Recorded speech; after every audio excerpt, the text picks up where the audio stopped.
Welcome to Complexity Made Simple. My name is Paul Allen, and the subject of today's video, we're going to take a look at a case study for one of my clients. Hope you enjoy it.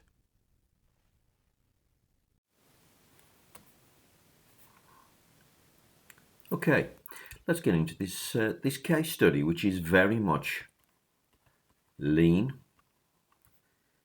and Six Sigma working. Very much Lean and Six Sigma working together. The ultimate project that you're going to see is about improving the quality of welding. But first of all, we have to find that problem. So there's a certain amount of German on these slides, which I apologize for in advance, but hey, it was a German client. So let's take a look at what's going on. So here's the team. You can see in the background, look, just behind the team here that took part in this work. There is, we're going to get lean here. There is the value stream map.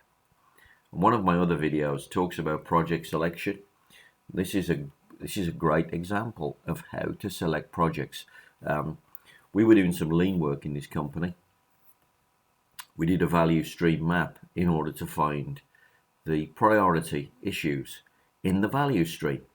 One of them turned out to be perfect for Six Sigma. So there's the team.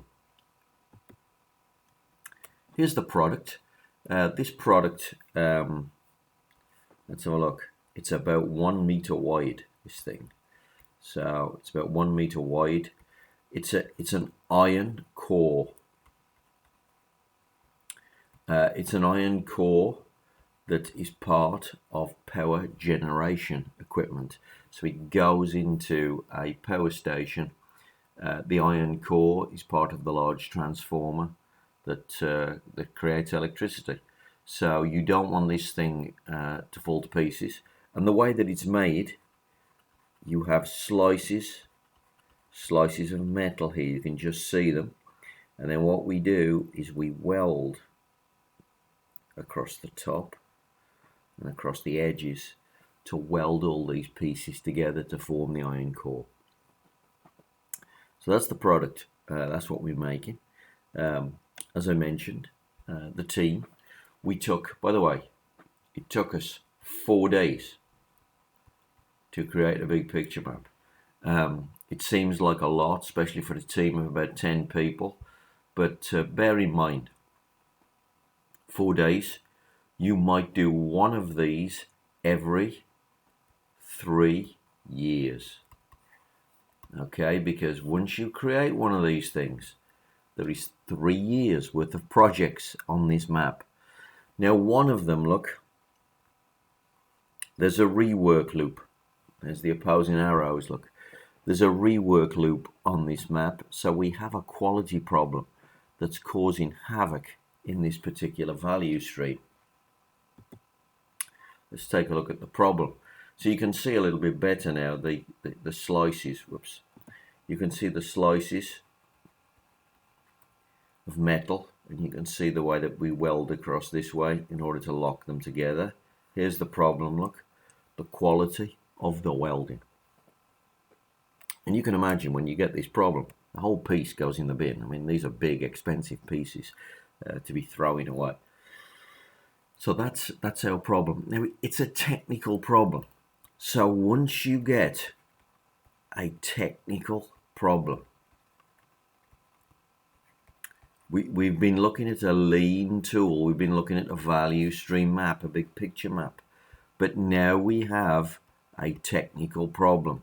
And the minute you have a technical problem, well, I'm going to switch toolkits, because suddenly this is a Six Sigma problem. It is a perfect Six Sigma problem.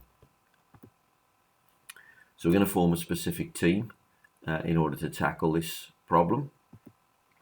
And we're going to go through some basic procedures. This slide is sideways, but first thing we want to do, process flow of what goes on. So process flow of the welding procedure. Now, one of the things we need to do before we get this project up and underway, so we're thinking about define and measure in the early parts of the project. The current problem, the current measure look, is the welding looks terrible.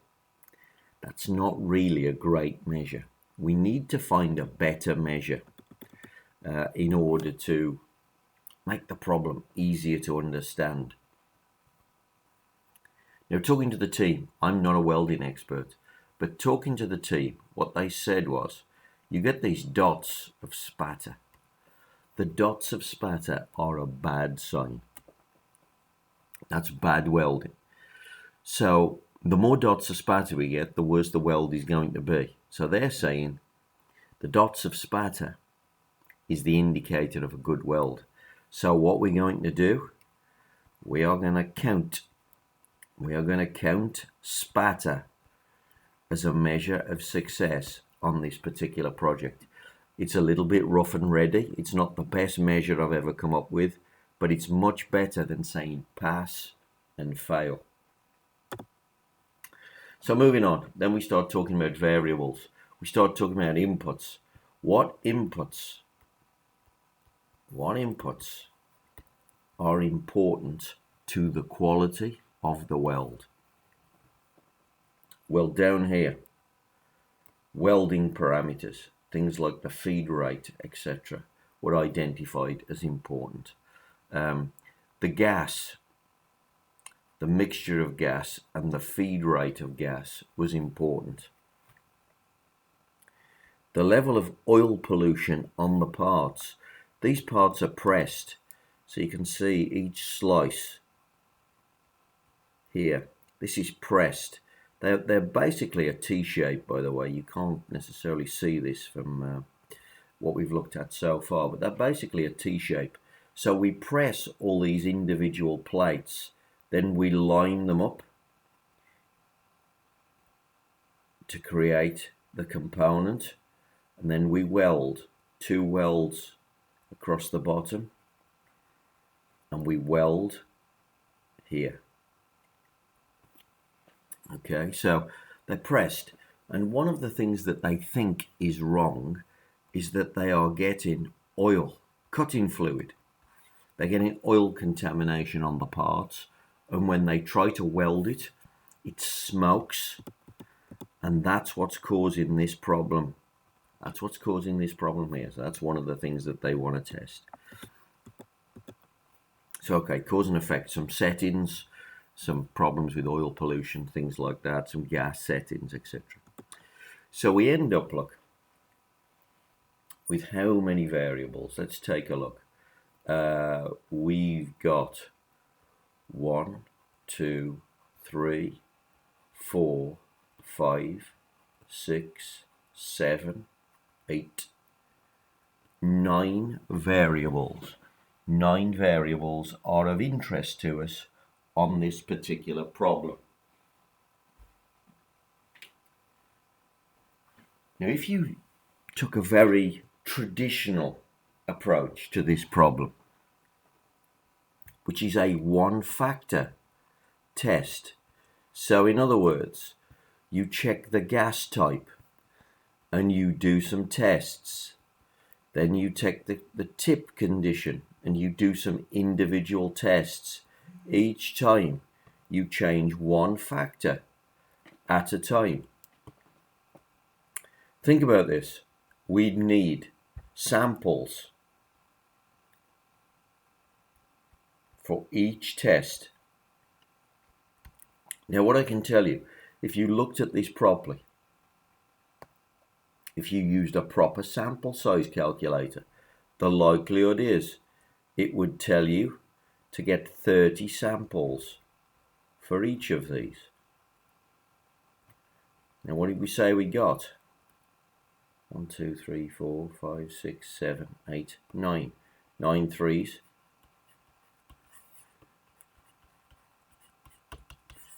You need 270 pieces to do this.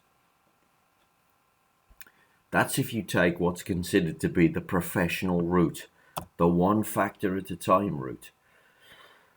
We're not going to take what's considered to be the one factor at a time route, however. We're going to do a designed experiment. And one of the reasons we're going to do a designed experiment is because of all that one factor testing is pointless. Because look at this. Look how many combinations we have. We're going to have two gas types, two types of tip, two types of diffuser. We have, I'm going to just say 5 choices. So the torch gap, we could go 10 to 15 millimeters. Obviously, it could be finer than that. But to be quite honest, I don't think we could measure it that accurately. So we're going to have 5 choices on the torch gap. Then we're going to have, let's have a look. There's 4 for the welding speed. Now, again, this is probably more than this because, you know, the adjustment of the machine probably could go in tenths, but we're just going to go 4 there. So we'll have 4. Then we've got what? 8 for the wire feed. Okay, so 8 here. Then the amps. Well, we got 230 to 255 amps. So there's 25 choices there. Okay. Then there's the litres of gas. There's 5 choices there. Okay. And then finally there's drying times. It can be 0, it can be 1, it can be 2. So there's 3 choices there. So what does that come out to? That comes out to there are 48,000 choices. That's how many ways you could set this machine up. Okay, that's how complicated this problem is. And we could be doing 270 tests. You know, look at those big pieces, these things that are meter long, for Christ's sake. Do you really want to be making 270 of these things and throwing them in the bin and maybe not even finding the answer to the problem? So that's the scale of the problem. So we are not going to approach this in what's known as the common sense way, or indeed the professional way in that sense. One factor at a time is not good enough. It's not fast enough. Here's the power of Six Sigma. What are we going to do? We are going to do a designed experiment. We are going to do a DOE. The DOE, by the way, is going to recommend 12 tests. The DOE is a pattern. It is a pattern that is recommended as the fastest way. It is the fastest way to find out. Okay, it's the fastest way to find out. Out of those 480,000 combinations, we want to find the best one.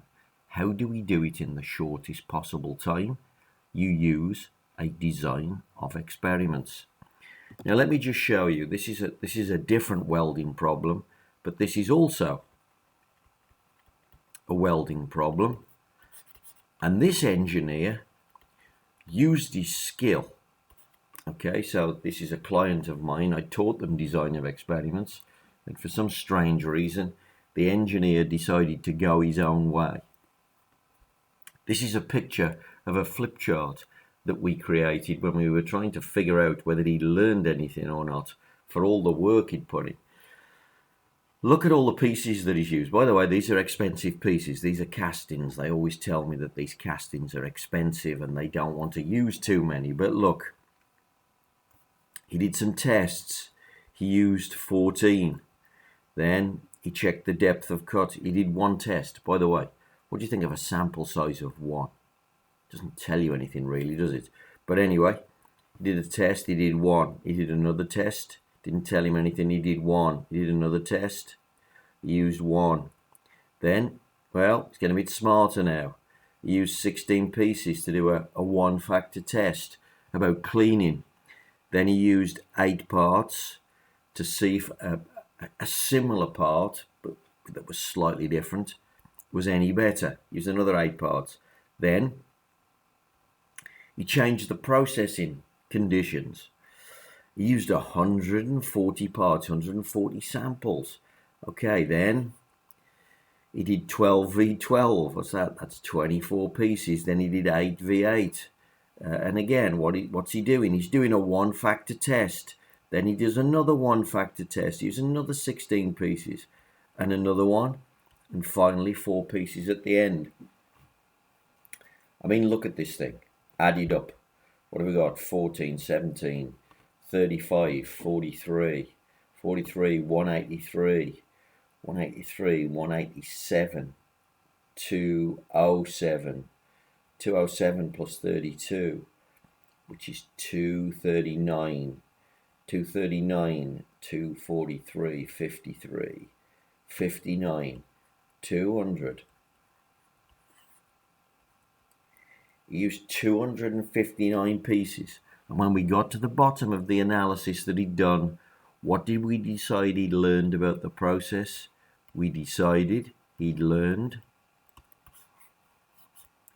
0 about how to solve this particular problem. This is a pointless way to work. Using your skill can never deal with this. You can never carry this in your head. So what we're going to do is a designed experiment. The designed experiment recommends 12 tests. Yes, just 12. Okay, so each one of these, now it's in German, so each one of these is one of those variables. So, you know, the first one, gas type, tip condition, gas diffuser condition, etc. So that's these things here. It's telling us the test pattern. Here is the measurement. By the way, look at the sample size. We are only going to use 24 pieces to find out what 9 variables are doing to this process. How efficient do you want to be? That's just 3 pieces. It's 3 pieces per dial. It's the most efficient way. It's the fastest way to find out. The measurement is the spatter. So we are counting spatter. Okay, 24 pieces. Once we've done the DOE, we then do a simple graphical analysis that looks like this. Each line represents a variable. If the line is long, the variable has a big signal. So the first one, which is the gas type, has a huge variable in terms of the amount of spatter that we have in the process. Now, using this graph, it's very simple. We want to be lower. Okay, it is a lower the better problem. So where are we going to be? We want to be at this end, which is telling us to use this gas. We want to be here. We want to be here. We want to be at 15 on this one. We want to be at 12 on this one. We want to be at 9 on this one. Lower the better. 255 on the amps. This one is flat. Really doesn't make any difference. This one, well, we want to be at 2 there. Now all we have to do is dial those into the process. Dial those settings in and let's see what happened. And that's exactly what we did. Look at the spatter.